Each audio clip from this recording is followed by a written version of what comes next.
modern concept of well-balanced health may be visualized as an equilateral triangle composed of a physical side, a mental side, and a social side, and those who, keeping all sides in balance, enjoy good health.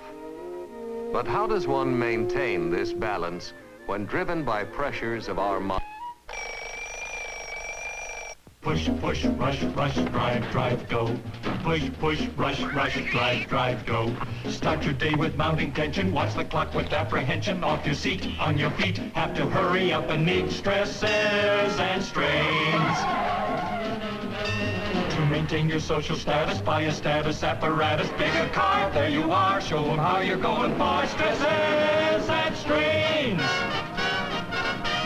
Never mind your ills, tranquilize with pills.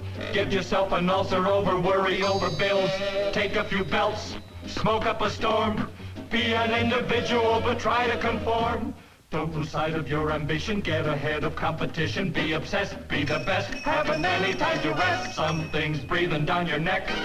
It takes a great deal of pains and lots of stresses and strains to make a perfect nervous wreck. Unfortunately, anything that affects the mental side of health can also affect the other sides, and eventually the whole triangle. For a better understanding of how this comes about, let us first look at the animals, for man is, after all, an animal too. All animals encounter stresses of various kinds as a normal part of their lives. These may arise from the prospect of losing territory or living space to another species, the need to defend shelter, protect the young, or even having to compete for a mate. Obviously, the greatest stress is a threat to life itself, but for this, nature has provided every animal with certain protective responses, one of the most important of which is the fear instinct. Here's how it works. The moment an animal recognizes danger, the fear instinct instantly calls up every resource of its body, one of two ways to assure survival: fight or flight. In either case, action is taken and surplus energy is used up. When the danger has passed, the animal settles back to normal, quite as if nothing had happened. The fear instinct has done its job, and there are no harmful after effects. Scientists believe that the same protective responses exist in the human animal, arising from an area of the brain called the diencephalon. It's quite as if the fear instinct of our forefathers still lives there, ready to push the panic button.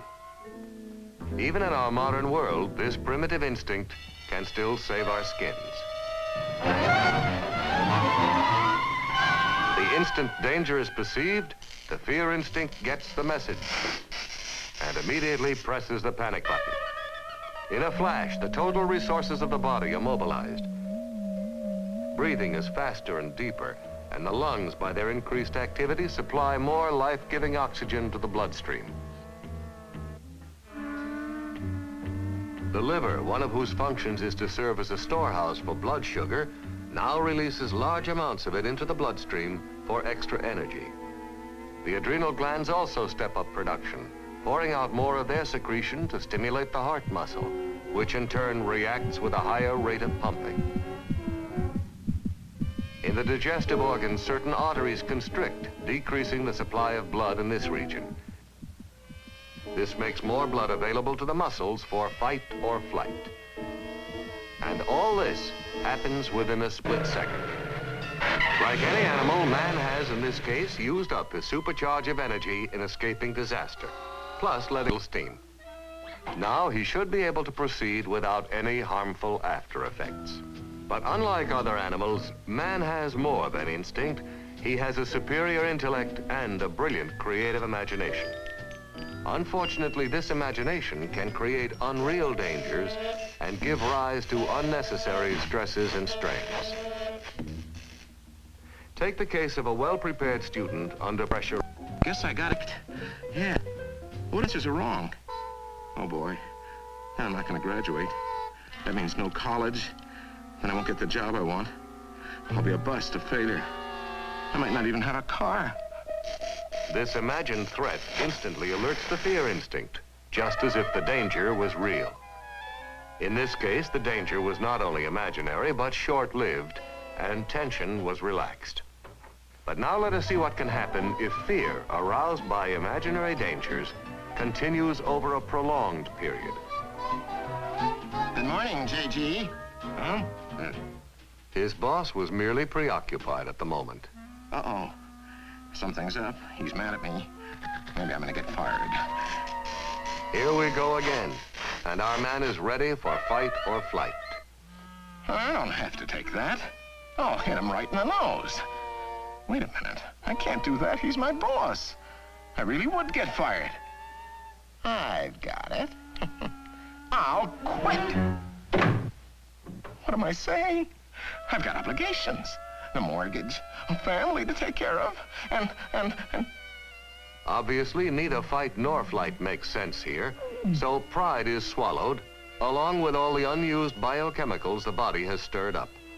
And so our man literally stews in his own juices. Now, if this stressful state of mind based on self-generated fear is carried over into the time for relaxing, it may produce undesirable results. It can destroy rest, interrupt the body's normal rebuilding processes. But even worse, it can bring on a nightmare of psychosomatic ills, meaning ills induced in the body by the mind. For instance, if the arteries in the stomach stay constricted because of a continuous state of alarm, the top layer of the stomach wall will be starved for oxygen. The cells disintegrate, leaving the second layer unprotected. And now the trapped stomach acid can go to work on that second layer. It literally burns its way through, and the result may be peptic ulcer. In another area, there is possible trouble when the liver, triggered by continuous imaginary danger, keeps pouring more and more sugar into the bloodstream. Normally, an organ called the pancreas produces a chemical known as insulin to balance the sugar level in the blood. However, over an extended period, the pancreas usually loses the race, resulting in too much sugar in the bloodstream. Body chemistry is upset, and this may contribute to a host of other ills. The list of self-inflicted tortures is endless, but they do have one end in common.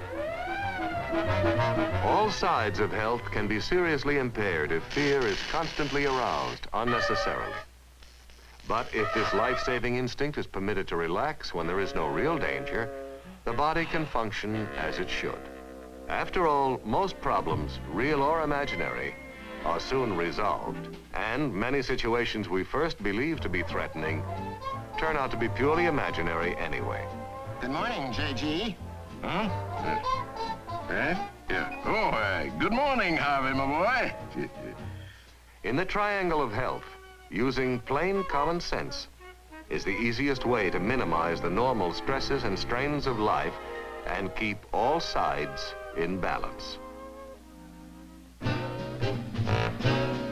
The health of man is like an equilateral triangle, completely dependent on the length and strength of each side.